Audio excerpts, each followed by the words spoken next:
Seperti yang kita tahu, saat ini kekuatan militer setiap negara jadi pembicaraan hangat berbagai media. Negara tetangga Malaysia menjadi salah satu yang lagi hangat dibicarakan saat ini, usai meresmikan kendaraan lapis baja mereka.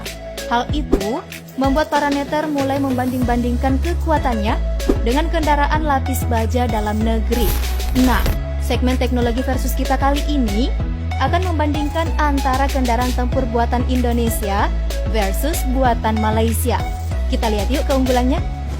Mari kita mulai dari negeri jiran terlebih dulu.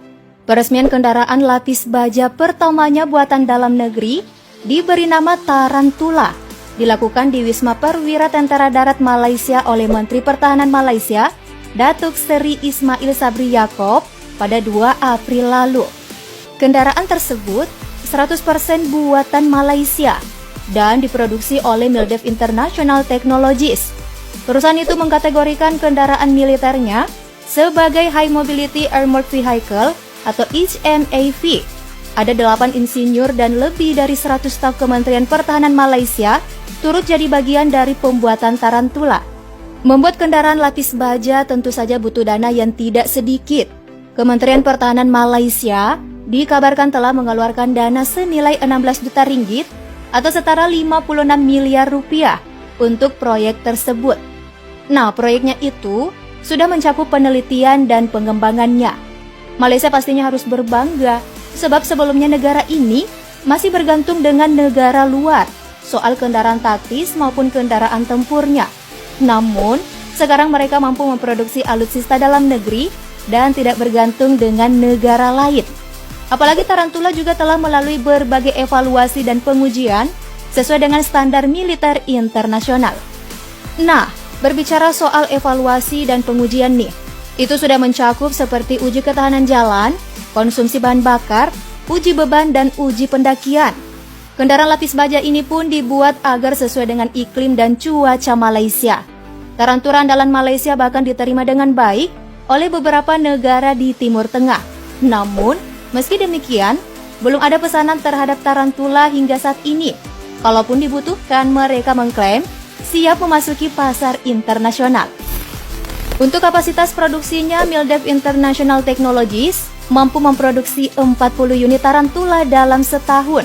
Adapun daya tahan dan kecepatan maksimalnya hingga 110 km per jam. Pokoknya Tarantula disebut mampu menjalankan berbagai misi militer serta melindungi awak dan penumpangnya. Makin mantap nih negeri Malaysia. Nah, setelah berhasil membuat kendaraan taktis atau rantis, Tarantula kemudian disebut-sebut bakal jadi pesaing rantis buatan PT Pindad Indonesia, yaitu Komodo. Rantis yang pembuatannya memakan waktu selama 4 tahun itu, dalam proses pembuatannya melibatkan beberapa pihak lainnya, seperti Science and Technology Research Institute for Defense dan Tentara Malaysia untuk memvalidasi pembuatan rantis.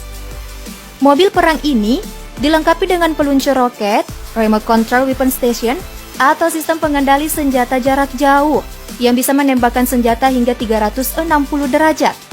Mesin yang digunakan adalah mesin diesel buatan luar negeri Caterpillar dengan kapasitas silinder 7,2 liter plus turbo. Mesin tersebut mampu menyemburkan tenaga maksimal sebesar 330 daya kuda dan torsi maksimal 116 Nm.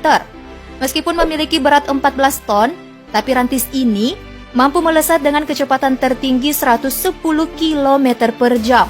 Kendaraan tempur buatan Malaysia itu menghabiskan dana sekitar 16 juta ringgit atau setara 55,07 miliar rupiah.